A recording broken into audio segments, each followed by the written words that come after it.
স্বাগত রাত ৯টায় বাংলাদেশে, আপনাদের সঙ্গে আছি গোলাম কিবরিয়া। সবশেষের খবর নিয়ে থাকবো আমি সুমন আসিফ। শুরুতেই শিরোনামগুলো দেখে নিচ্ছি।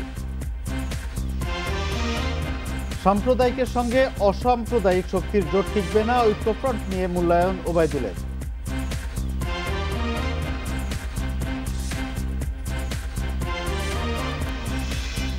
বিএনপির শীর্ষ পর্যায়ে তরুণ নেতৃত্ব চান নেতারা, নইলে ঘুরে দাঁড়ানোর সম্ভাবনা দেখছেন না।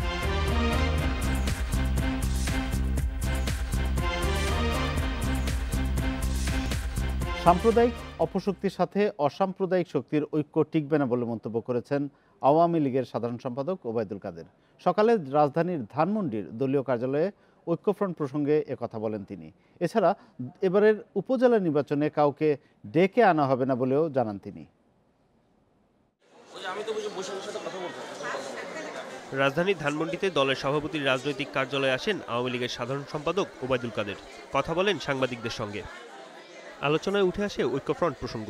ওবায়দুল কাদের বলেন, গঠনের পর থেকেই ঐক্যফ্রন্টে ভাঙনের ইঙ্গিত স্পষ্ট, কেননা সাম্প্রদায়িক অপশক্তির সাথে অসাম্প্রদায়িক শক্তির ঐক্য টিকবে না।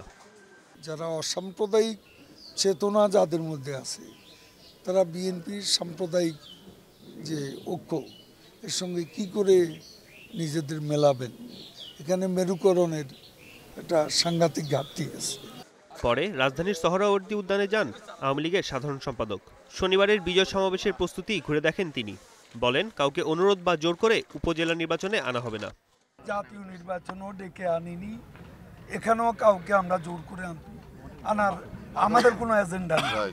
তারা ইচ্ছে হলে আসবে, এটা তারা একটা রাজনৈতিক দল, তাদের সিদ্ধান্তের ব্যাপার। তাদের সিদ্ধান্তের ব্যাপারে আমাদের কোনো হস্তক্ষেপের বিষয় এখানে নেই।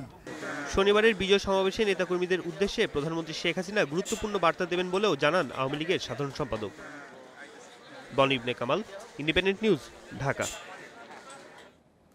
কাউন্সিলের মাধ্যমে শীর্ষ পর্যায়ে তরুণদের জায়গা ছেড়ে দেওয়ার পক্ষে বিএনপির জ্যেষ্ঠ নেতারা, আর এর মাধ্যমেই দল ঘুরে দাঁড়াবে বলেও মত তাদের।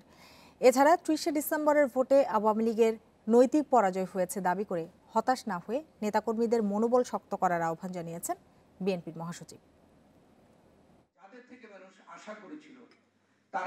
বিএনপির প্রতিষ্ঠাতা জিয়াউর রহমানের ৮৩তম জন্মবার্ষিকীতে সুপ্রিম কোর্ট বার মিলনায়তনে দলটির আলোচনা সভা।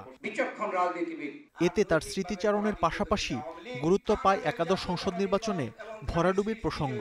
আত্মসমালোচনা করে দলটির সিনিয়র নেতারা বলেন, ত্যাগীদের মূল্যায়ন, নির্যাতিতদের পুনর্বাসন ও তরুণ নেতৃত্ব ছাড়া বিএনপির ঘুরে দাঁড়ানো সম্ভব নয়।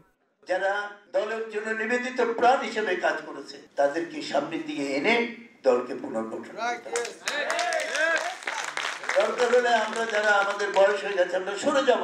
একটি কাউন্সিলের মাধ্যমে দলকে পুনর্গঠন করতে হবে। আমরা যারা ব্যর্থ বলে পরিচিত হয়েছি, তারা আমাদের ক্ষমতা, আমাদের পদ আমরা ছেড়ে দিতে হবে তরুণদের জন্য, তাহলেই বিএনপি ঘুরে দাঁড়াবে। এ সময় বিএনপি মহাসচিবের দাবি, একাদশ সংসদ নির্বাচনের মাধ্যমে প্রমাণ হয়েছে জনগণ আওয়ামী লীগকে প্রত্যাখ্যান করেছে। আজকে পরাজিত হয়েছে আওয়ামী লীগ, সম্পূর্ণভাবে পরাজিত হয়েছে। তারা নৈতিক দিয়ে পরাজিত হয়েছে, তারা জনগণ থেকে বিচ্ছিন্ন হয়ে গেছে, জনগণ থেকে একেবারেই তারা নিশ্চিন্ন হয়ে গেছে। হতাশার কোনো জায়গা নেই। হতাশা থাকলে আমরা জিয়াউর রহমানকে অনুসরণ করতে পারবো না। অন্ধকারের মধ্য থেকে আলোতে উঠে আসতে হবে। আলোচনা সভায় খালেদা জিয়ার মুক্তি ও গণতন্ত্র রক্ষায় দুর্বার আন্দোলন গড়ে তোলার বিকল্প নেই বলেও জানান বিএনপি নেতারা। মাহমুদ শরীফ, ইন্ডিপেন্ডেন্ট নিউজ, ঢাকা। ৪ ঘন্টার চেষ্টাতেও নিয়ন্ত্রণে আসেনি চট্টগ্রামের পাহাড়তলীর ভিক্টোরিয়া জুট মিলের আগুন। আগুন নিয়ন্ত্রণে কাজ করছে ফায়ার সার্ভিসের ৬টি ইউনিট। স্থানীয়রা জানান, বিকেল ৫টার দিকে একে খান এলাকার ওই পাটকলে আগুন লাগে। খবর পেয়ে ঘটনাস্থলে গিয়ে আগুন নেভানোর কাজ শুরু করে ফায়ার সার্ভিস। তারা জানান, দীর্ঘদিন ধরে বন্ধ থাকা জুট মিলটির বেশ কয়েকটি গুদামে তুলা, প্লাস্টিক এবং কেমিক্যাল রয়েছে। রাসায়নিক দ্রব্য থাকায় বিস্ফোরণের ঝুঁকির কথা মাথায় রেখে কাজ করছে ফায়ার সার্ভিস। তবে এখন পর্যন্ত আগুন লাগার কারণ বা ক্ষয়ক্ষতির পরিমাণ নিশ্চিত করা যায়নি।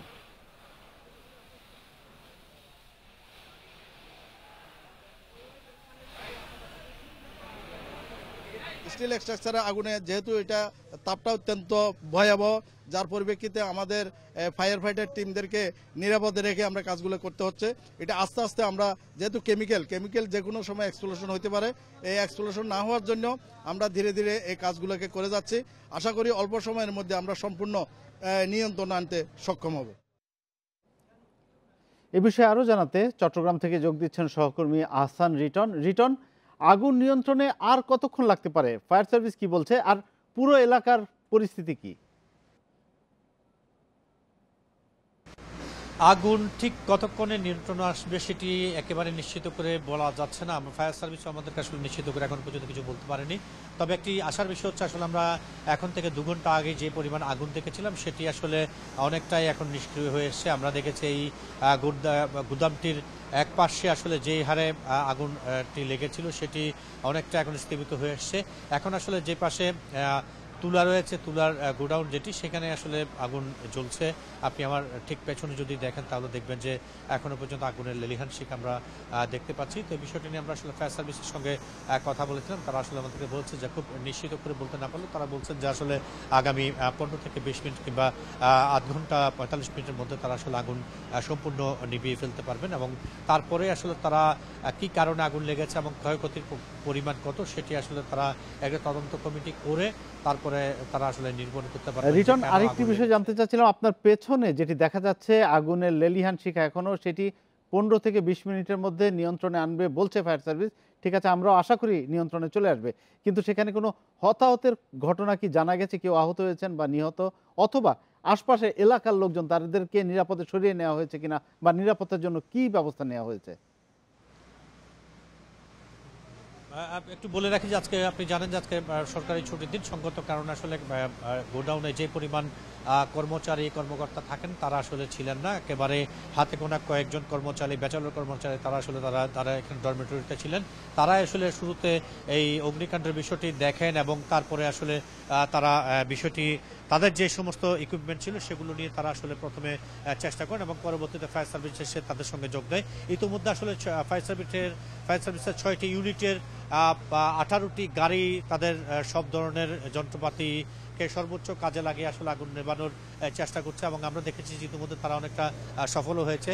একপাশে এখন বলা যায় যে আগুন একেবারেই নেই, শুধুমাত্র সামান্য যে অংশটিতে তুলা রয়েছে সেই তুলার আগুনটি তারা নেভাতে পারলেই আসলে পুরোপুরি আগুন নিয়ন্ত্রণে এসে এমনটি বলা যাবে।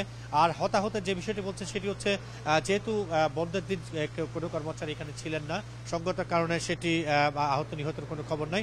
আর আশপাশের এলাকায় যে আগুন ছড়ানোর যে বিষয়টি ছিল শুরুর দিকে সেটি নিয়ে আতঙ্ক থাকলেও এখন আসলে সেই আতঙ্কটি কেটে গেছে, এখন আর কোনো রকমের আশঙ্কা নেই। সড়কে শৃঙ্খলা ফিরিয়ে আনতে গত 6 মাসে ডিএমপি 4 দফা উদ্যোগ নিলেও কোনোটিই সফল হয়নি। ট্রাফিক আইন অমান্যকারীদের বিরুদ্ধে মামলা হচ্ছে, শত শত মিলছে না সুফল। এরপরও ট্রাফিক বিভাগ দাবি করছে খুব শিগগিরই সড়কে ফিরবে শৃঙ্খলা। তবে বিশেষজ্ঞরা বলছেন প্রাতিষ্ঠানিকভাবে নির্দিষ্ট জনবল দিয়ে নিয়মিত তদারকি না হলে মিলবে না সমাধান। রায়দা পরিবহনের বাসটিকে থামানো হয় দরজা খোলা রেখে চলার জন্য। ট্রাফিক আইন অমান্যের কারণে একই পরিবহনের বাসের বিরুদ্ধে 2 মাসে হয় 6 মামলা। এরপরও করছে একই অপরাধ। আর পরিস্থান পরিবহনের চালকের কাছে গাড়ির কোনো কাগজই নেই। একের পর এক মামলার কারণে সবগুলো ট্রাফিক পুলিশের কাছে জব্দ। মনে করেন একজন দৌড়ে উঠে যায়, কি একজন নামে যাত্রী, আর আমরা কি করবো কোন যাত্রী তো মনে করেন স্টপিজে দাঁড়া সার্জেন্টের সামনে দাঁড়াইবো, এরপর দৌড়াইবো, আমরা মানা করবো, তারপর গেট বন্ধ করলে বাইরে বেরিয়ে শুরু করে। ওদের স্বার্থের কারণে স্লো করে আস্তে আস্তে যায় আর আমাদেরকে এরা প্রলোভন দেখায় উঠো উঠো। সড়কে শৃঙ্খলা আনতে চলছে 15 দিনের ট্রাফিক পক্ষ। এর আগে গত বছরও ট্রাফিক সপ্তাহসহ 3টি বিশেষ কর্মসূচি নেয় ডিএমপি। এরপরও চলন্ত বাসে যাত্রী তোলা, দরজা খোলা রেখে গাড়ি চলা, যাত্রী তোলার প্রতিযোগিতা, যত্রতত্র পথচারী পারাপার সবই হচ্ছে সড়কে। সড়কে শৃঙ্খলা আনতে হিমশিম খেতে হচ্ছে বলে দাবি ট্রাফিক বিভাগের। তবে শিগগিরই শৃঙ্খলা ফিরবে বলে আশা ট্রাফিক পুলিশের। কিছু কিছু ক্ষেত্রে আমরা পরিবর্তন দেখেছি, যেমন মোটরসাইকেলের হেলমেট এখন ম্যাক্সিমাম ব্যবহার করছে, উল্টো পথে চলাচল অনেকটা বন্ধ হয়েছে। বাসের ক্ষেত্রে পুরোপুরি আমরা পারি নাই, চেষ্টা করে যাচ্ছি, বাট অনেকটা আমরা এস্টাবলিশ করতে পেরেছি। তো এরকমের দৃশ্যমান পরিবর্তন আমরা আরও বেশি বেশি আনতে চাই। বিশেষজ্ঞরা বলছেন কিছুদিন পর পর বিচ্ছিন্নভাবে উদ্যোগ নিলে নিরাপত্তা ও সড়কের শৃঙ্খলা ফিরিয়ে আনা সম্ভব নয়।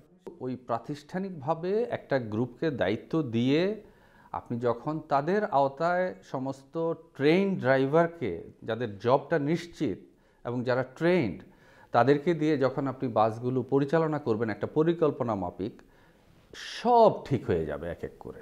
সড়কে শৃঙ্খলা আনতে রাজধানীতে গড়ে প্রতিদিন 4000 মামলা দিচ্ছে ট্রাফিক পুলিশ। আর 2018 সালে ভ্রাম্যমাণ আদালতের মাধ্যমে বিআরটিএ করে 39,000 মামলা। Adilur Rahman, independent news, Dhaka.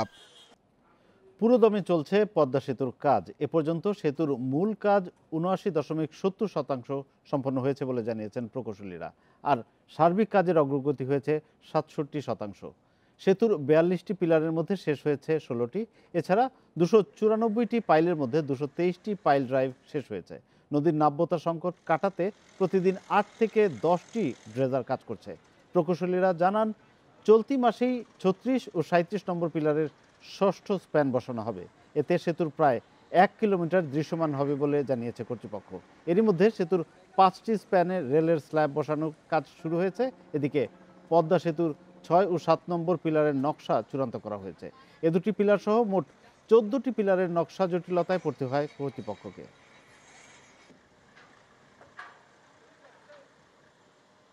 এই ছিল রাত 9টায় বাংলাদেশে আজকের আয়োজন।